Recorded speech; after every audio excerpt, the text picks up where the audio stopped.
Hello everyone! Hello po mga ka-Majesty and welcome to Erlene's Vlog. So today, i-share ko sa inyo itong isa sa mga application ko na nakikita nyo bago dito sa aking dashboard. Ito ang Best Live.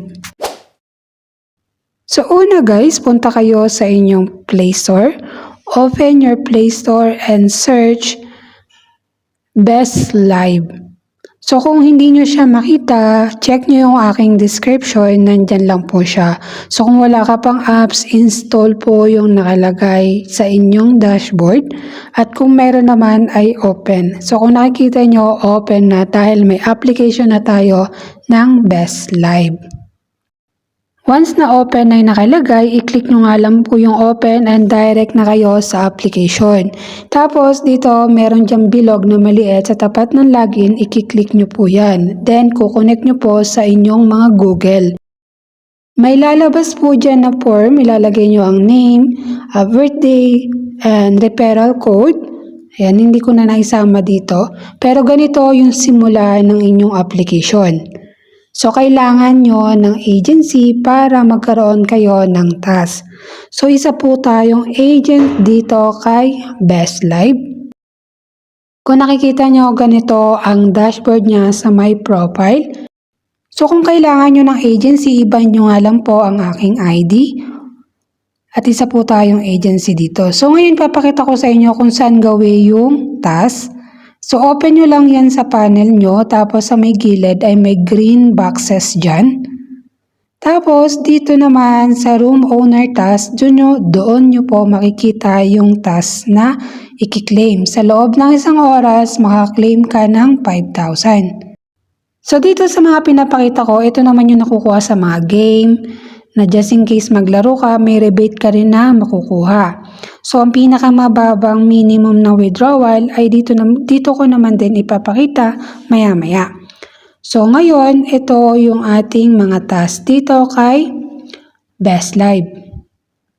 So, ngayon, dito naman tayo sa Diamond.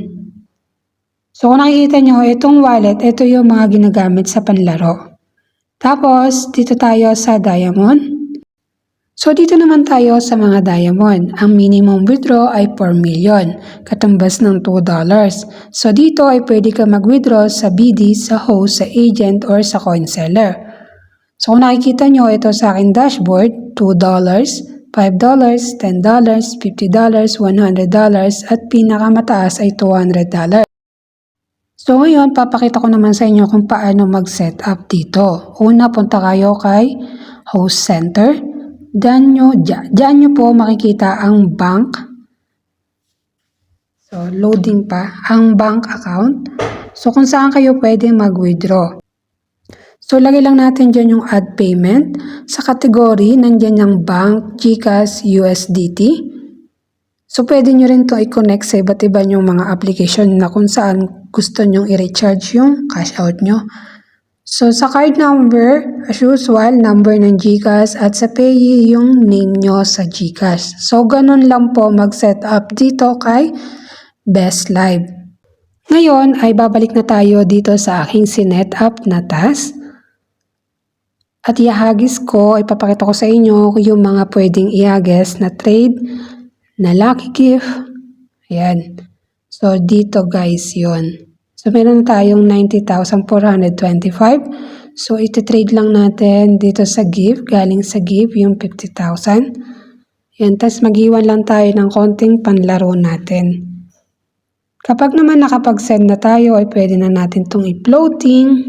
Na kung saan ay magsiset din tayo ng ibang application para sa loob ng isang oras ay makatapos tayo sa 3 application. So, paano ba yan guys? Thank you for watching!